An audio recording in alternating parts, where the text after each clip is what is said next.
ಮನೆಯೊಂದು ಮೂರು ಬಾಗಿಲಾಯ್ತಾ? ಮೂಡಿಗೆರೆ ಕಾಂಗ್ರೆಸ್ ಶಾಸಕರು ಮುಖಂಡರ ನಡುವೆ ಪ್ರತಿಷ್ಠೆಯ ಫೈಟ್ ನಡೀತಾ ಇದೆ. ಶಾಸಕಿ ನಯನಾ ಮೋಟಮ್ಮ ವಿರುದ್ಧ ಸ್ವಪಕ್ಷದವರಿಂದಲೇ ದೂರು ದಾಖಲಾಗಿರತಕ್ಕಂಥದ್ದು.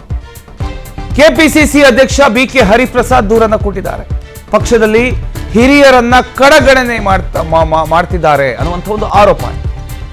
16 ಅಂಶಗಳ ದೂರು ಸಲ್ಲಿಸಿದ್ದಾರೆ. ಕಾಂಗ್ರೆಸ್ ಹಿರಿಯ ಮುಖಂಡರು ಕಿರಿಯ ಮುಖಂಡರಿಂದ ಶಾಸಕಿ ನಯನಾ ಪರ ಬ್ಯಾಟಿಂಗ್ ನಡೀತಾ ಇದೆ. ಇಂದು 13 ಅಂಶಗಳನ್ನು ಉಲ್ಲೇಖಿಸಿ ಶಾಸಕಿಯ ಪರ ಬ್ಯಾಟಿಂಗ್ ಮಾಡಲಾಯಿತು. ಚಿಕ್ಕಮಗಳೂರು ಜಿಲ್ಲೆ ಮೂಡಿಗೆರೆ ವಿಧಾನಸಭಾ ಕ್ಷೇತ್ರ.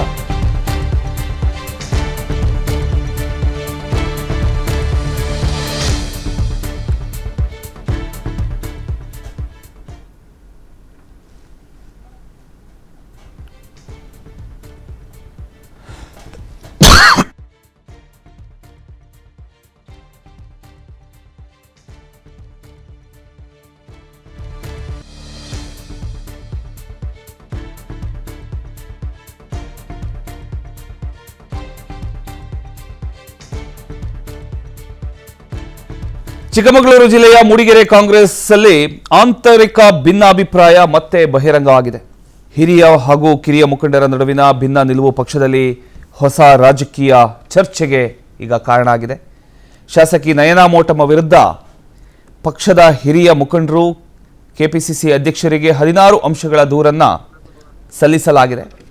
ಪಕ್ಷದಲ್ಲಿ ಹಿರಿಯರನ್ನ ಕಡೆಗಣಿಸಲಾಗ್ತಿದೆ ಅನ್ನುವಂಥ ಆರೋಪ ಈಗ ಮಾಡಿದ್ದಾರೆ.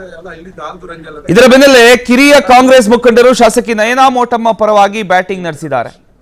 ಇವತ್ತು 13 ಅಂಶಗಳನ್ನು ಉಲ್ಲೇಖಿಸಿ ಕೆಪಿಸಿಸಿ ಅಧ್ಯಕ್ಷರಿಗೆ ಮನವಿ ಸಲ್ಲಿಸಿರ್ತಕ್ಕಂಥ ಯುವ ಮುಖಂಡರು ಶಾಸಕಿ ಪರ ತಮ್ಮ ಬೆಂಬಲವನ್ನು ವ್ಯಕ್ತಪಡಿಸಿದ್ದಾರೆ. ಅಷ್ಟೇ ಅಲ್ಲ, ನಯನಾ ಮೋಟಮ್ಮ ಅವರಿಗೆ ಸಚಿವ ಸ್ಥಾನ ನೀಡಬೇಕು ಅಂತ ಕೂಡ ಕಿರಿಯ ಮುಖಂಡರು ಮನವಿಯನ್ನ ಮಾಡ್ಕೊಂಡಿದ್ದಾರೆ. ಇದರ ಬಗ್ಗೆ ಇನ್ನಷ್ಟು ಡೀಟೇಲ್ಸ್ ನೀಡೋದಕ್ಕೆ ನಮ್ಮ ಪ್ರತಿನಿಧಿ ಪ್ರವೀಣ್ ಈಗ ಸಂಪರ್ಕದಲ್ಲಿ ಜಾಯ್ನ್ ಆಗಿದ್ದಾರೆ. ಪ್ರವೀಣ್, ಹಿರಿಯ ಮುಖಂಡರು ಸಲ್ಲಿಸಿರ್ತಕ್ಕಂಥ 16 ಅಂಶಗಳ ದೂರಿನ ಪ್ರಮುಖ ಆರೋಪಗಳೇನು ಪ್ರವೀಣ್?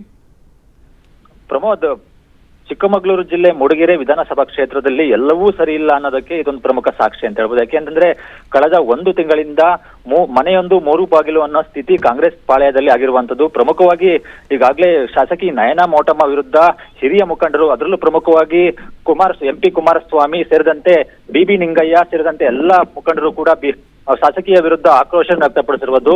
ಅಂತ ಪ್ರಮುಖವಾಗಿ ಅವರು ಹೇಳ್ತಾ ಇರುವಂತದ್ದು ಕೆಪಿಸಿಸಿ ಅಧ್ಯಕ್ಷರಿಗೆ ದೂರನ್ನ ಸಲ್ಲಿಸಿರೋ ಅಂಶಗಳಲ್ಲಿ ಪ್ರಮುಖವಾಗಿ ಅವರು ಉಲ್ಲೇಖ ಮಾಡಿರುವಂತಹ ಅಂಶಗಳು ಅಂತಂದ್ರೆ, ಈಗಾಗಲೇ ಹಿರಿಯರನ್ನ ಕಡೆಗಣಿಸ್ತಾ ಇದ್ದಾರೆ. ಜೊತೆಗೆ ಅವರು RSS ಸೇರಿದಂತೆ ಹಿಂದೂ ಸಂಘಟನೆಗಳ ಕಾರ್ಯಕ್ರಮಗಳಲ್ಲಿ ಭಾಗವಹಿಸಿದರೆ ಕಾಂಗ್ರೆಸ್ನ ತತ್ವ ಸಿದ್ಧಾಂತಗಳಿಗೆ ಎಳ್ಳು ನೀರು ಬಿಟ್ಟು ಅವರು ಸಂಪೂರ್ಣವಾಗಿ ಕಾಂಗ್ರೆಸ್ನ ಕಡೆಗಣಿಸಿರುವಂತದ್ದು. ಮುಂದಿನ ದಿನಗಳಲ್ಲಿ ಅವರಿಗೆ ಶಾಸಕೀಯ ಸ್ಥಾನ ಮತ್ತೆ MLA ಟಿಕೆಟ್ ಅನ್ನ ಕೊಡಬಾರ್ದು ಅಂತ ಒತ್ತಾಯವನ್ನ ಮಾಡ್ತಿರುವಂತದ್ದು ಪ್ರಮುಖವಾಗಿ ನಾವು ಗಮನಿಸಬಹುದು. ಅವರು ಕಳೆದ ವರ್ಷವೂ ಕೂಡ ಪ್ರಮೋದ್ ಮುತಾಲಿಕ್ ಅವರ ಜೊತೆ ವೇದಿಕೆಯನ್ನು ಹಂಚಿಕೊಂಡಿದ್ರು. RSS ನ ಒಂದು ಕಾರ್ಯಕ್ರಮಗಳಲ್ಲೂ ಭಾಗವಹಿಸಿದ್ರು. ಇದರಿಂದ ಕೆಂಡಾಮಂಡಲಾಗಿರುವಂತಹ ಹಿರಿಯರು ಶಾಸಕಿಯ ವಿರುದ್ಧ ದೂರನ್ನ ಕೊಟ್ಟಿದ್ದಾರೆ. ಯಾಕೆಂತಂದ್ರೆ ಈಗಾಗಲೇ ಕಿರಿಯರು ಕೂಡ ಅವರ ಪರ ಬ್ಯಾಟಿಂಗ್ ಅನ್ನ ಮಾಡಿದ್ರೆ ಹಿರಿಯರು ಅವರ ವಿರುದ್ಧ ಆಕ್ರೋಶವನ್ನ ವ್ಯಕ್ತಪಡಿಸಿರುವಂತದ್ದು. ಪ್ರಮೋದ್, ಈಗ ಈ ಬೆಳವಣಿಗೆ ಕುರಿತು ಶಾಸಕಿ ನಯನಾ ಮೋಟಮ್ಮ ಅವರ ಒಂದು ಪ್ರತಿಕ್ರಿಯೆ ಏನಾದರೂ ಸಿಕ್ಕಿದೆಯಾ, ಹೇಗೆ ಅಂತ? ಈಗಾಗಲೇ ಒಂದು ಪ್ರಕರಣಕ್ಕೆ ಅಂದ್ರೆ ಈಗೊಂದು ಘಟನೆಗೆ ಸಂಬಂಧಪಟ್ಟಂತೆ ಈಗಾಗಲೇ ನಯನಾ ಮೋಟಮ್ಮ ಗೊಂದಲಕ್ಕೆ ಈಡಾಗಿದ್ದಾರೆ ಅಂತ ಅಲ್ಲಿನ ಮೂಲಗಳು ಹೇಳ್ತಿರುವಂತದ್ದು. ಅವರು ಯಾವುದೇ ಕಾರಣಕ್ಕೂ ಒಂದು ಮಾಹಿತಿಯನ್ನ ಬಿಟ್ಕೊಡ್ತಾ ಇಲ್ಲ. ಪ್ರಮುಖವಾಗಿ ಈಗಲೇ ಹಿರಿಯರು ಸುಮಾರು 16 ಅಂಶಗಳ ಸಮಗ್ರ ಒಂದು ದೂರನ್ನ ನೀಡಿರೋದ್ರಿಂದ ಅವರು ಹಿರಿಯರ ಒಂದು ಮನವೊಲಿಕೆಗೂ ಪ್ರಯತ್ನ ಮಾಡಿಲ್ಲ ಅಂತ ಹೇಳಲಾಗ್ತಾ ಇದೆ. ಜೊತೆಗೆ ಕಿರಿಯರು ಅವರ ಪರ ಬ್ಯಾಟಿಂಗ್ ಅನ್ನ ಮಾಡ್ತಿದ್ರೆ ಹಿರಿಯರು ಆಕ್ರೋಶನ ವ್ಯಕ್ತಪಡಿಸಿರುವುದು. ಯಾಕೆಂತಂದ್ರೆ ಹಿರಿಯರು ಹೇಳಿದಂತಹ ಒಂದು ಅನುದಾನದ ವಿಚಾರವಾಗ್ಲಿ, ಅವರ ತಾಲೂಕು ಪಂಚಾಯಿತಿ ವ್ಯಾಪ್ತಿಯಲ್ಲಿ ಬರುವಂತಹ ಕಾರ್ಯಕ್ರಮಗಳಿಗೆ ಸ್ಪಂದನೆ ನೀಡ್ತಾ ಇಲ್ಲ. ಜೊತೆಗೆ ಯಾವುದೇ ಕಾರ್ಯಕ್ರಮಕ್ಕೂ ಅವರು ಬೆಲೆಯನ್ನ ಕೊಡ್ತಾ ಇಲ್ಲ. ಹಿರಿಯರನ್ನ ಕಡೆಗಣಿಸಿದರೆ ಸದ್ಯಕ್ಕೆ ಅವರು ಮುಂದಿನ ದಿನಗಳಲ್ಲಿ ಕಾಂಗ್ರೆಸ್ನಿಂದ ಟಿಕೆಟ್ ಅನ್ನ ಕೊಡಬಾರ್ದು, ಕೊಟ್ರೆ ನಾವು ಉಗ್ರ ಹೋರಾಟ ಮಾಡ್ತೀವಿ, ಕಾಂಗ್ರೆಸ್ನ ಹಿರಿಯರನ್ನ ಪರಿಗಣಿಸಬೇಕು ಅಂತ ಒತ್ತಾಯನ ಮಾಡ್ತಾ ಇದ್ದಾರೆ. ಈಗ ಈ ಒಂದು ವಿಚಾರಕ್ಕೆ ಸಂಬಂಧಪಟ್ಟಾಗೆ ಕೆಪಿಸಿಸಿ ಅಧ್ಯಕ್ಷರು ಈ 2 ಮನವಿಗಳ ಬಗ್ಗೆ ಯಾವುದಾದ್ರೂ ಕ್ರಮ ತೆಗೆದುಕೊಳ್ಳುವಂತ ಸಾಧ್ಯತೆ ಇದೆಯಾ, ಅಥವಾ ಸಮನ್ವಯ ಸಭೆ ನಡೆಸ್ತಕ್ಕಂತ ಏನಾದರೂ ಸಾಧ್ಯತೆ ಇದೆಯಾ ಅಂತ?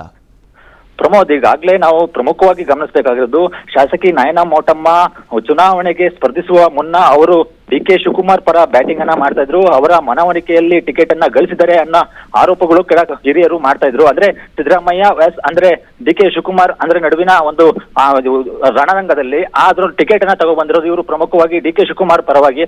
ಆದ್ರೆ ಇವರು ಹಿರಿಯರನ್ನ ಒಂದು ಕಡೆಗಣನೆ ಮಾಡ್ತಾ ಇರೋದ್ರಿಂದ ಮುಂದಿನ ದಿನಗಳಲ್ಲಿ ಅಂದ್ರೆ ಕಾಂಗ್ರೆಸ್ನ 3 ಬಾಗಿಲು ಆಗಿರೋದ್ರಿಂದ ಎಲ್ಲವೂ ಕೂಡ ಗೊಂದಲಮಯವಾಗಿದೆ. ಪ್ರಮೋದ್, ಥ್ಯಾಂಕ್ ಯು ನಿಮ್ಮೆಲ್ಲ ಮಾಹಿತಿಗಾಗಿ ಪ್ರವೀಣ್.